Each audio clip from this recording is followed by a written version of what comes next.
Welcome to the FI Investors Podcast, helping you achieve financial independence through real estate investing, one episode at a time. We talk about personal finance, mindset, and real estate investing. Whether you're a rookie or looking to scale your portfolio, we're here to provide you with the tactics and actionable steps to achieve your goals. Here are your hosts, Diego Corzo and Ward Mahoney. Welcome to another episode of the FI Investors Podcast. Today we have a super exciting guest, a flipper who has just scaled his operation now 10x. He's got a truly inspiring story. Can't wait to jump into it. But before we do, what's up, Diego? How you doing, man? What's up, Ward? Super excited to be here. Like you mentioned, we have a really incredible guest today. One of the things that I do like about the guest too is that he's a fellow Peruvian. He used to be a DACA recipient, so that is awesome. And just the way that he has grown his portfolio too, and being able to create the systems and starting from working at a Carl's Jr., right, to then being able to get the DACA paperwork, starting flipping. He told us how much he made in the best month, which was this year actually as a flipper, which is surprising too for some other people, but it shows you the power of real estate. $375,000. Oh, so it's man. definitely worth listening to. Yes. And dang, Ward, I was going to lead that to the audience so they can check it out, but I know. there you go. I was just too excited. Yes. You're hilarious. But yeah, so we have an incredible story. And without further ado, let's get to it. Let's do it, man. Here we go. Cool. Welcome, Ward. How are you doing? What's up, Diego? I am doing well, man. I'm super excited for this episode.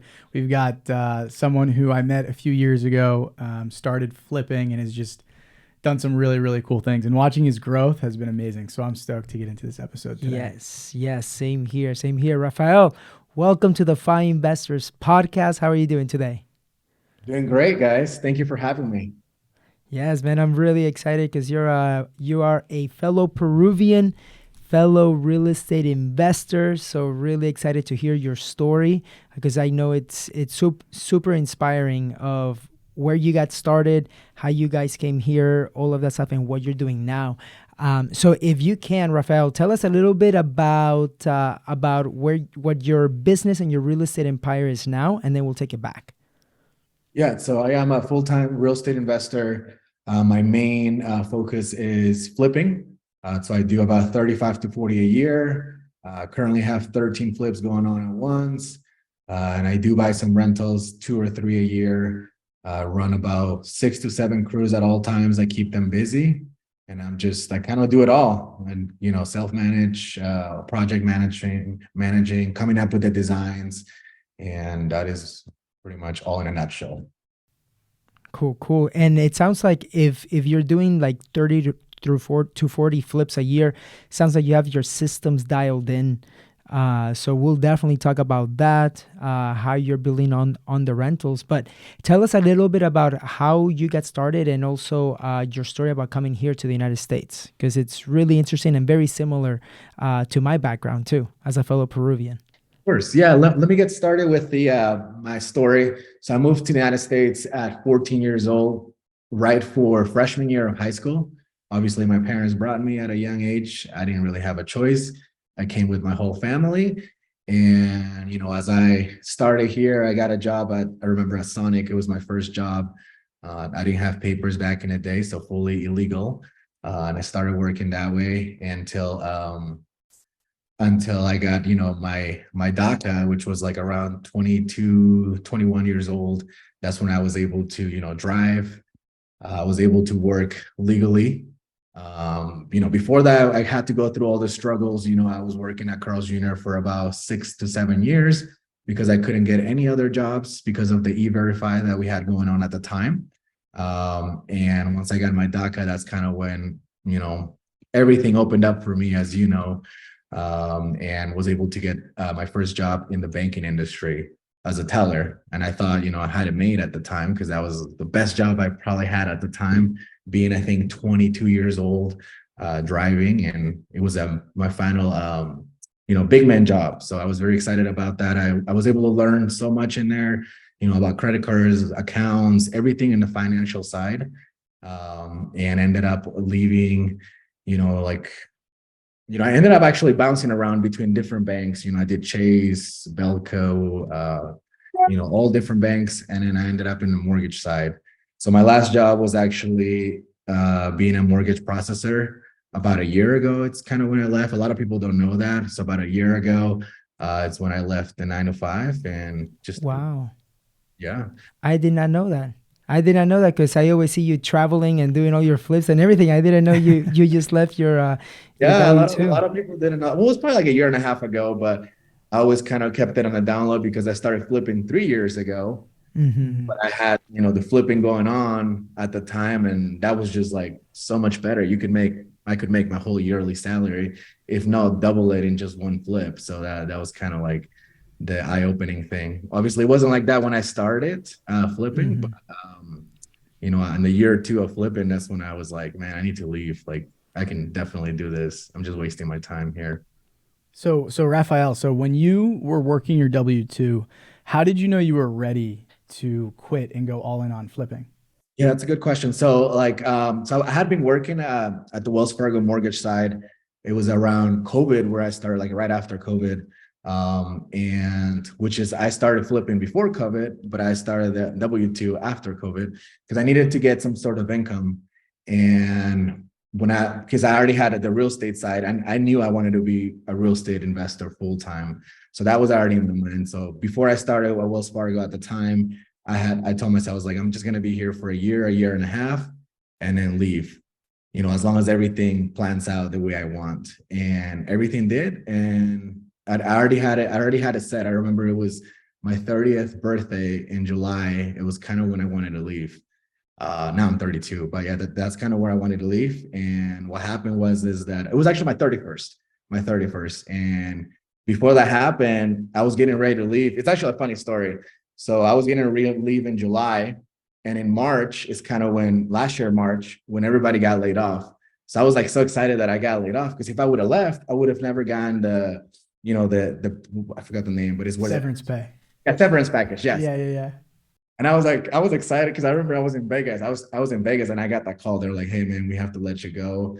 My whole team, my whole division we all got laid off. And I was like, okay, well, that's a good thing. I got paid for like 9 months. Well, all my friends were all sad. They were like bummed and everything. And they called me. They're like, "Man, are you good?" I was like, "Yeah, I'm good." I'm good. And I already told everyone, even my manager. I was like, "I'm leaving in July, just so you guys know. I already have it set." And so I got my severance package, and I was living on that. But the flipping business had already taken off at the time. I was already doing like 4 or 5 at a time. So it was just pretty easy to let go. So I would say it's just kind of like everything happened at the same time, right thing, right place, right time. And that is just kind of how I got started. Yeah, it's really important to see the importance of having more than just one source of income, right? Because just what you were saying, your friends were worried. They were like, "Oh my gosh, like I don't have my job anymore," but you were okay. And it's because you do have your rentals, you do have your flipping business, and it just creates an opportunity for you to now decide, okay, do you want to find another W-2 or do you want to go all into your real estate part, right? And it's a blessing that you're able to have that, because not many people have those options. Other people are going to be like, they're going to be a little bit scared. They're going to have to tell their family, "Hey, this is what's going on." Now you're going to try to find potentially the same job in another bank, and you're going to be faced with those obstacles of the same people saying, "Hey, right now we don't have those opportunities. We just laid off X amount of people too," and it just creates a ripple effect. Yeah, so that's cool. So take us, because one of the things that I do want to share here is whenever you came to the United States, did you speak English already pretty well? I would say I knew more of the grammar because I had taken classes back at home in Peru. Mm-hmm. But speaking, I obviously had a big accent, and due to that, they put me in all ESL classes the first 3 years. The only class I had with actual American people was PE, which is physical education, and some of the math classes because my math was very advanced. Everything else was with other people, like all foreigners. Yeah. So yeah, that's kind of how I got started. Dude, I faced the same thing when I moved to the US. I was it was in third grade, and I was put into all the other classes similar to you. They were in like that ESL, and then P and my math too. And I guess it's just because in Peru it's a little bit more advanced on the math part. But yeah, and it was a struggle in the beginning of learning that new language, meeting different friends, meeting people. So yeah, now as you fast forward to the DACA part, because as you mentioned, you were 21, 22 years old. That was at the same time that I was getting it too. So we have a very similar story, and that's one of the things that I do like about it is also like, what was that feeling when you went from working at a Carlos Jr., Sonics, or whatever, going into now being able to have that piece of paper, like that driver's license, that work authorization. Yeah, what was it that like for you, and also what did your family feel? Yeah. To be honest, I mean, I think all of us have felt that had that guy. It was just, I kind of had like a butterfly feeling in the stomach, like kind of like a smile to finally be able to drive, because even in high school, I couldn't even drive. So I saw all the kids, having a car, having a cool job. At the time, I remember when I was very young, I wanted to work like at a skate shop or a restaurant, like somewhere cool that were like McDonald's. I couldn't even work there.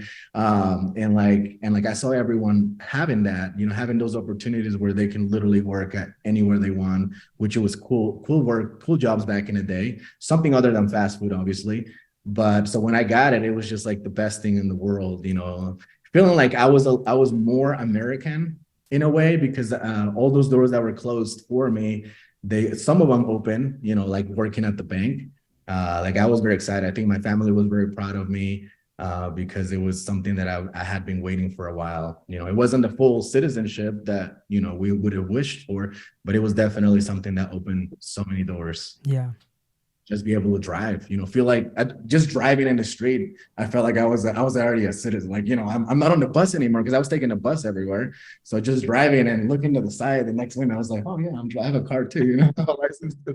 Yeah. So it was a good feeling. That's awesome. That's awesome, man. So now, now let's fast forward to you getting into real estate. How did that happen? Did you read a book? Did you talk to somebody? What was your start like? Yeah. So just like anyone else, I literally search on Google, how side businesses or side gigs. And I just, being at the bank, even when I was a banker, I would always see everyone, being in real estate that had large amounts of money. Because I would always, you had to engage conversation with them and ask them how business is, and they would explain to you. And most of the people that had over 6 figures in the bank that I would see as I was speaking with them, they're like, yeah, I'm in real estate. They either own commercial or residential, they do flips, anything related to real estate they were in. So that was always something that I knew on the back of my head that I wanted to get into. So before I got into real estate, I dive into the whole YouTube thing for like 6 months. And then ended up going right before COVID. I think it was December or November. Before COVID, I went to San Francisco to an event. It was in Spanish, but my dad actually took me. His name was Raul Luna. I don't know if you heard of him, but he does Spanish stuff in San Francisco. So I remember when I looked at his PowerPoints that he was explaining to us, he was explaining how in San Francisco, you can buy a property for $1 million, put like 200,000, and then you can sell it for 2 million or 2.5. Obviously, that doesn't work here in Denver because those are very big, large numbers. But just looking at that, I was like, wow, you can make 200, 300, 500,000 in just one flip. That's insane. San Francisco is obviously everything is up there. So, and then after that, when the event, it was a 2-day event, there was a sponsor. So I talked to a few hard money lenders. And I was able to get connections with them at that event. And then when I came back, I was already speaking with a wholesaler. So I decided to just go ahead and pull the trigger. My dad helped me out a little bit. We put half on the deal. We went half on it, and then I just funded the rest. And yeah, but it was a crazy story because my first flip, it was right between when COVID happened. So all the lenders that they wanted to lend me for that or fund it, they were backing out. They're like, I don't know what's gonna happen. Like, we really don't want to lend you. Until after, I think it was 6 or 7 that denied me or told me no. I found one that was able to lend me, but at a higher interest. I think it was 15%. And Wow. I had to put like almost like 40%, 50% of the deal just to make it work. And it was either that or I had an earnest money non-refundable. So I didn't want to lose those 10,000 that I had put down with the wholesaler. So I ended up pulling the trigger on that, and went through so many mistakes because, as you know, the first thing you ever do, you don't know anything about anything. So I just went through with it, talked to my contractor. He ended up charging me like double what we had agreed on, because I was trying to I thought I was an HGTV breaking down walls on my first one. Doing the best of the best because I thought it would matter. Changing all the windows. I don't even know why I did that. Like, some of them didn't even need to be changed. So new roof, new landscape, anything that I could change, I probably did. So that's why it ended up costing me. I ended up just profiting 10,000 on that one. But the knowledge and experience is definitely what got me to keep going, because I remember a week before closing on that property, I got under contract in a condo, and then the condo was so much easier, and I made more than the house. So that was, and then after that was just a ripple effect. I just got one after another. And I stuck to condos for a while just because I was traumatized of the single family costing so much. So I just stuck to condos because you don't have to worry about, the roof, the landscape, the sewage, and the foundation. So those are 4 things that you don't have to worry in a condo. So it was a lot smoother, a lot easier. Yeah. And with the, so in that deal with that first one, you had mentioned that the contractor charged you twice as much, but was it also that he was just telling you things that he did, that maybe he didn't tell you in the beginning that it was going to be needed? Like, what are some of the lessons that you got with your first one in dealing with contractors? Yeah, some of the lessons, it was kind of both of our faults, to be honest. On one side, it was him. I think he took a little bit of advantage of me not knowing anything about construction, because I had zero idea of what goes where. I was just following what he was saying. And every time he's like, oh, that man, I have to do extra things just to do, for example, a faucet or some tile. I have to put an extra, extra backer board or anything like that. So it's going to cost you more. So it was a little bit of that, me not knowing and just saying yes, because obviously we want the project to keep going and not have to fire him and hire someone else. And the other side was also my fault, in the sense that in order for a contract to work, on a flip, you yourself have to know what you want. Mm-hmm.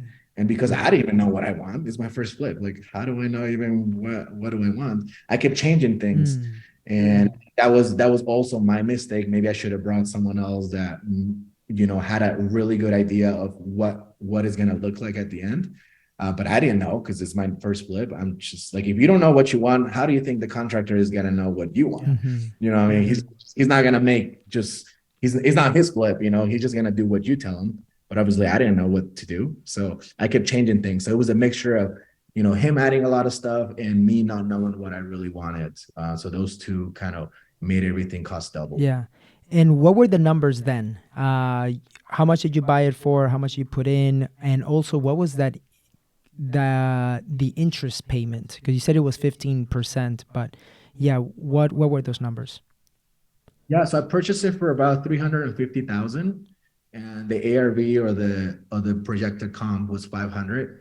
And originally I was only going to spend like 30,000, and I ended up spending like 80 to 85,000. Mm-hmm. So it ended up costing more. Now my payment, because it was COVID time, the hard money lender made me pay 3 payments in advance just to cover themselves. So my payment at the time was about $4,300. Wow, a month, yeah. So Rafael, so when you did your first deal here, did you have a pro forma? Were you running numbers? Did you have best case, worst case, and base case lined up? Or did you just go all into it? I kind of did so I didn't really have a pro forma, like an Excel sheet. I just kind of had, I just did my math there, which I kind of still do. It's just like I work everything backwards. This is what I'm going to sell it. This is what the cost is for the realtor, closing cost, and the rehab, and then subtract all that, and then subtract my profit that I want to make, and then that gives me the offer or the purchase price that I want to do. But I did have a backup. Like my backup was, okay, this is my first property. In case everything goes wrong, I'm just going to keep it as a rental. So this one had the basement that it has its own entrance. So I could have divided both into its own units and get double rent and potentially cash flow. So that was my backup plan. So I did have a backup plan from the beginning. Cool. And then, so then you mentioned that you went into the condos, and I know that later that was like the one thing that you did, because you knew exactly the square footage that you were investing in and how much the numbers were going to be. Can you tell us a little bit about that transition? Yeah. So the condos, like I said, there's 4 things that you don't have to worry, which is sewage, roof, landscape, and foundation. So those are 4 things. Generally, when I'm selling a house, a single family home, if I don't check the sewage, I don't know how it is over there, but in Colorado, most sewage lines are, they have it's old, or there is some clogged or anything like that. So they're usually costing about $5,000 to $6,000 generally on those. But the condos was just so much easier because they're 1 bedroom, 1 bath, or 2 bedrooms, 1 bath. And generally a 1 bedroom, 1 bath cost me about $20,000 all in. And a 2 bed, 1 bath, or 2 bed, 2 bath is like 25 to 30. So I already had that number in mind because I had done so many that I got to the point where I didn't really have to see them. And a lot of people were letting me like wholesalers were calling me. They're like, hey, do you want this? And I ran my numbers and I was like, yeah, that's a deal. I don't have to see it. Let's just close on it. And I just repeated that like times, like 25 of them. I did like 20. Like 2 years, because they were just piece of cake. They require so much less money. I think down payment in all of them, it was about 15 to 20,000. Then you put another 20. So you were all in with like 40 to 50K. And then I was funding everything. And then you sell it and you're making like 20 to 30 a pop. And these are like 45 days to 60-day flips. So imagine just having 3 or 4 closing in a month. Like you're making like, 100 to 150. And those were easy. No headaches on those. My guys already knew what to do. We were just repeating the same process, getting like, nice stuff, making them look, updated. So even if it was like in a not so good area, we were always the best comp in there. And we were able to push the ARV, the comps a little bit higher just because our finishes were really good. That's awesome. Very cool. So one quick question for you here, Rafael. So as you really got this deal flow, obviously you were building a lot of relationships. What did you do to get this deal flow so consistent, and then just make sure that you always had another project to drive your team into? Yeah, so just networking. I would say a big factor is going to be social media. I met so many people through them, whether it's Facebook groups from locally here. I was able to get in a lot of people, a lot of wholesalers lists, and they're able to send me deals all the time. I get calls, texts, a bunch of times nowadays. So my deal flow, it's generally 10 to 15 a week right now, which I'm saying, because I am capped right now, I'm saying no to most of them. But it was a lot of networking. People knew what I was doing. People, I constantly post, as you guys know, I constantly post that people know I'm in real estate. People will call me, hey, I have someone that has a bankruptcy, or my uncle is about to lose their home. Somebody passed away. Hey, can you look at this deal? But aside from that, if it wasn't that, I would just get it from wholesalers. Like I had like 3 or 4 wholesalers that are constantly getting deals. And especially the condos, they were just so easy. They knew I could close so quick. And it was like such a painless deal because I didn't have to see it. So they were like, hey, you want this deal? Here's a photo. I remember one time I bought it without photos and without videos. Like I was just like, I can know that complex. I know what it comps for. Yeah, I was like, let's just get that deal. And I remember the first time going in, I was like, I don't even know what to expect. Hopefully there's no dead bodies, it's a house. Like I opened it up and it was clean. And I was like, oh, okay, this is not bad. And I got my guys working on it. Yeah. So it just got to like, I just get so much deal flow nowadays that I don't have to look for, deals anymore. That's really cool that you're able to build like that, what your numbers are so well, that like that became your one thing back then, that you were just able to buy properties just by looking at the numbers, because you knew like was what potential worst case scenario was going to be. Maybe it can come empty, or maybe it's a hoarder house, but at least you knew that, okay, it might take 3,000 to haul all of this out, and you can work that into your numbers, right? But at the end of the day, it just makes it super easy for you to be able to just do multiple at once. Now, what in building your pipeline as well, one of the important things is working with the right contractors, having the right crew. Or crews to be able to handle multiple properties at once. What were those systems that you put not only to find the right contractors and deal with them, but also to make sure that they all know what's going on? Yeah, so most of the contractors that I found them through Facebook. So they were actually doing work for other investors, but they didn't have the deal flow that I had. Most investors that are new or newish, or some investors, they're not doing a lot of deals. They're doing maybe 2 to 3 a year, because that is all they can handle. As you guys know, I raise a lot of money for my flips. So I use other people's money for all the flips. So it's easier for me to do a lot at a time. But the contractors I was able to find that way, because they will reach out to me. They will be like, hey, I'm done over here. They really don't have any work for me. I do see what you're doing online. So are you okay with me giving you a bid? So I got a lot of people that way. Then I also got a lot of people from my family's printing shop. They have a really big book of business where they've done so many decals for a lot of construction remodeling people. So I just called a few of them, mainly the ones that were doing full remodels, and they were able to give me bids on mine. And after doing all that, obviously the first year or 2 years, it's kind of like a relationship. You have to try them in order for you to know what they're all about, if they're not just talking to say that. Because a lot of people say that I can literally build a house from the ground up, and then when they're actually doing, then you see how sloppy or messy, or they actually don't know what they're doing, which I got some of them like that. So it's a lot of trial and error.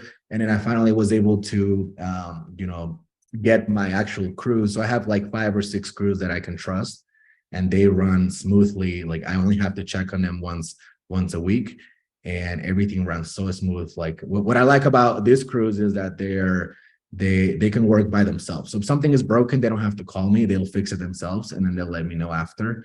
So they're really self-sufficient, which is what I like about the crews, that they're able to handle. Like if they see something that is needed paint, they already fixed it before I go and let them know. But yeah, it was a process at the beginning. Like it wasn't always easy, because even till this day, some of the crews, sometimes they get, they raise their prices, or something else might have happened. They're not doing that anymore. So you got to find a new crew at some point. But usually they know that I have the volume. So I'm always keeping them busy. They never have to look for work. Rafael, how do you pay your contractors as you're going through these flips? How did I get them? No. How do you pay the contractors? Yeah. How do I pay them? Okay. Yeah. So I have a system in place. So anything for materials, I always tell them they will have to get them. They get them through the Home Depot, and they just go to Home Depot. They give them my phone number, and I get a text from Home Depot, and I approve all the orders that way. And we have that system in place already. Like it's so much easier for me, because for me to drive to all these places, it will be a waste of time. And now the way that I pay them is usually I pay them through Zelle. So I use Zelle to pay them. I pay them weekly, as long as they were at the properties and there's an advance that they have done work.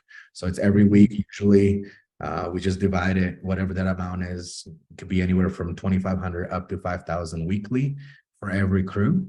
And yeah, usually Zelle, or if Zelle doesn't work, because sometimes I pay too much people in a week, and then it like times me out. It's like you sent too much money, so I have to give them a check. So it's just okay. So it goes per week, and let's say that you are out traveling, or you can be at 3 or 4 different flips at once. Do you have them take pictures, or what is the process, so that you know that you can verify the work that they've done before you pay them? So regardless of me checking or not, They always send me pictures on Fridays, usually Friday mornings, what all has been done, and they just send me a list, or they just tell me by writing all they've done that week. And then I will see the pictures and just verify that it looks different than the last week. And then once I get that, then we send them the payment. But generally, I'm not on more than a week at a time when I'm traveling, so I'm able to check the week before if there was process or the week after. But yeah, just FaceTime or Cool. pictures. And then, so Rafael, do you use any software? Do you use like an Asana, Monday.com, anything to manage all these different crews across all these different properties? So I just use Excel sheets. I don't have a program like that, but I have each Excel sheet is per property. So I have a tab for mortgage payments. I have a tab for contractors, which is their payments, and I have a tab for materials. So I just log in as you know, as we make the payments with the date, the amount, and who the payment went out to. But that's really how I do all of it. Very simple. And then now, as you are going more from, you went from condos to more of a back to houses, right? But this time more of the grandiose, luxurious houses. Can you tell us a little bit about that transition and how that's been working out for you lately? Yeah, so I'm still doing a little bit of condos here and there, because while I'm waiting on the big deals to close, because they take longer, condos are a good way to, you know, get some money flowing, some cash flow. So yeah, now I'm diving in a little bit more into the luxury side, just because I like to dive in where there's less people, less competition, and the luxury side here, there's less competition. And the numbers work perfectly for me because I have my guys that charge me about the same on labor as like a regular house, but all I'm doing is just putting better materials, better finishes. So I'm able to do it for a cheaper price than maybe other people would do. But yeah, so the luxury side, it's a little bit easier for me because the profits are very larger. But the projects do take a little bit longer. The mortgages are, you know, over 5,000 for all of them, maybe close to 10,000. So that's one of the things that, you know, always got to keep in mind, because money just runs out very fast with the luxury flip. So you want to try to be, keep track of your time. But yeah, so it's just like something that not a lot of people go to. So I'm able to get all these deals. Like the last deal or my best deal that I had before COVID, we bought it for like 600,000 and sold for like 1.2. And we only put like 150 of, you know, all in, counting, you know, the mortgages, the materials. So it's like, that was like a very good deal. Obviously, it was at the peak before COVID. And now I have 3 over $1 million, all around $1 million that I got for about 550 to 600,000. And they're all going to sell for 1 to 1.1. I was able to get it just because some people they just don't have the money to do these deals because it requires so much. I mean, between all 3 $1 million flips that I have right now, we're talking mortgages about $21,000 that you have to pay every month. And that doesn't count how much you got to pay your contractors, how much you got to pay on materials. So like you're spending a lot of money just in 3. And I have like 13 flips right now. So it's just like, those are the luxuries. And then you got to count all the little ones. So it adds up. So you have to have that money, you know, sitting there to be able to pay all these people. Yeah. And how has the interest rate and the real estate market changed over there? Where, like, how has it affected your area with your flips, especially on the $1 million properties? Yeah, so right now isn't too bad because it is summertime. So everything I would say is selling. Now, when we're talking about last year, August, as you guys know, that's when the market was a little difficult. So I did have a partner at the time where we were doing some luxury flips together. We did lose about 250,000 between like 3 deals at around that time. But the good thing is, like, because I have the knowledge, I'm able to make all that money back, which I already did, and more than that. So, but that was definitely something that caught us off guard, which I think it caught off guard everyone, to be honest, because I have friends that were doing this for a long time, and it's just something unexpected. And what I learned from that is just to look at my numbers a little better, just buy it deeper. And I remember right after that happened in August, in November or December, I was like the only guy buying, because I on my head, I was like, man, this is when the best deals are at. And everyone was like sitting on the sidelines. And I remember in March, January, February, March of this year, because I bought a lot in the fourth quarter last year. I even talked to my wholesale friends. They're like, dude, you were the only one buying. And because of that, in March, it was my biggest profit of ever. I made 375,000 just in March. Wow. Because I was the only one that stocked up back in November, December. So that month, I think I had 7 closings. So it was like the best month ever. And all because, I was like, I lost a lot of money. I need to stock up just for myself. Because now I don't have a partner, so I'm on my own. And then because I took that risk, I guess you can say, because nobody was buying. But I knew that summer was coming. I kind of had a feeling, and I was like, summer is coming. My numbers were great. I was buying everything at 50, 60% because nobody was buying. And March around, and it was the best. That's awesome. Ever. That's awesome, man. Congratulations on that. What a month. So walk me through here, Rafael. How do you decrease your risk when you're in, a market that's just so uncertain? So that's I guess hard to answer, but it's just because the market can change any moment. But usually on my head, I know that around summertime is when it's hot, no matter what. Like, it gets hotter. Like even last year, it was very, very hot in June, July. Everything was going over asking. And I kind of timed it the same way because I did see that it dipped a little bit in August, and I just wanted to take some risk. And this summer it's hot again over here. Like some stuff is going over asking, not everything. It's kind of hard to time the market. I just know that we have seasons, and usually summertime is when you want to sell. Come into September, October, it's a little bit, I usually have a little bit less flips at the time, and just picking and choosing the super meaty ones that are going to make me like 6-figure profits, and just keep those. That's cool. What does your rental portfolio look like now, and how are you self-managing, and what are you trying to buy into the future? Yeah, so I've never self-managed actually. Even in my first rental, I was able to get a property manager just because I didn't want to deal with, I was working at a time, and in my head I was like, how am I going to show the property if I'm working a 9 to 5? So I was able to get a property manager. So since day one, they've always managed it. So now I have 6 rentals here in Colorado. I have 1 in Georgia, and then I have another 1 in Tennessee. So I think a total of, that's 8 doors. But I'm more into I like to take my time, my pace. I usually buy 1 or 2 a year, but now I'm diving into more of the multifamily. So that's kind of what I got my eyes on right now. I've been searching.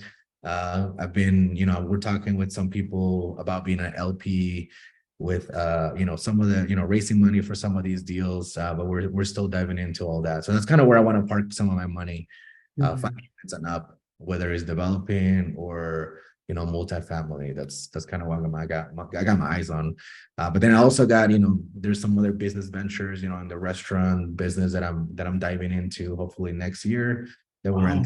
So a lot of people nowadays pitch me a lot of stuff, and I just kind of pick and choose.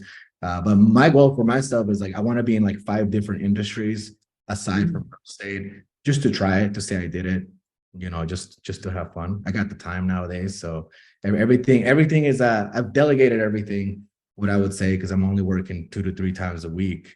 So everything is delegated. I trust my crews. I just buy everything online.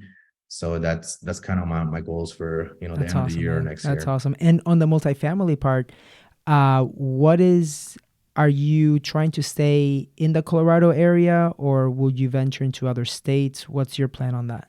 No, I'm actually looking anywhere. Like the last deal that they sent me was like a 50 unit in Dallas. So we were looking at that with a bunch of friends, but I'm just looking everywhere. Just trying to find a really good deal, whether I take it on myself or with other people. But it's something cool. that I really want to do. That's cool. Well, Ward, take us into the fire round. The lightning round. The lightning round. There you go. Let's do it, man. Rafael, are you ready, brother? We've got 5 questions, excuse me. We'll go right through them once you're ready, man. Cool. What was your biggest hurdle with getting started into real estate investing, and what did you do to overcome that hurdle? I would say it was just not having the knowledge. Not having the knowledge was something that I think it's more important than money. So for me to get over that, it was just talking to people that are pros in the business that I want to get into, and just asking them questions like, what were your mistakes? How do you get started? Just asking many questions to them. And then also, I think it's a big part, getting pre-approved with like in my case, with hard money lender, which a lot of people think is the hardest thing to do, but is actually the easiest thing. It's like, we just have to talk to the person and they can approve anyone as long as the deal is worth it. So I think it's just asking that question, whether it's the lender, your realtor, your wholesaler, and just people that are in the business, and they can look over the deal that you're, searching for, and then them telling you that's a good deal, and then pushing pulling through that. And do you have a personal habit that attributes to your success? Personal habit, I would say it's just like nowadays it's just like I'm addicted to like looking at deals in real estate. So it's just like I think just having the math, the numbers penciling out, and just projecting what the profits could be. Sweet. And then what's one book that you've read recently that's had a big impact on your life? So I'm not crazy on books. I do listen to a lot of podcasts. So podcasts are really my thing. Like I listen to the Ryan Pineda podcast. I listen to you guys's. So just any of the Hormozi's podcasts are pretty good. Just because I'm not huge on books, but I love hearing things. Yeah, that's like the best way. Sweet. And then last but not least, second to last, if you could go back, what advice would you give your 20-year-old self? Wow.